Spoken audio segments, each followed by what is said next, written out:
po tayo.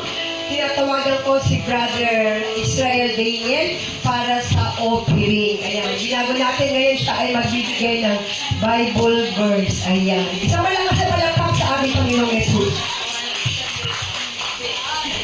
Magandang umaga po. Nako po tayo sa pagbibigay. Bibigay lang po ako ng konting verse. Buksan po natin ang 2 Corinthians 9:7.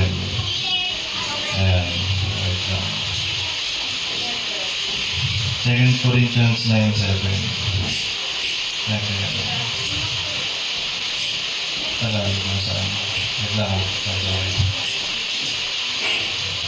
Sabi dito, ang bawat isa ay dapat magbigay ayon sa sariling pasya, maluwag sa loob at di napipilitan lamang, sapagkat iniibig ng Diyos ang kusang nagbibigay ng may kagalangan. So, sinabi nga dito na dapat daw ang pagbibigay natin ay malaki man o maliit, ay hindi dapat napipilitan na kasi tinitignan ng Lord kung yung puso mapagbigay na yun minamahal niya, yun gusto niya sa tao.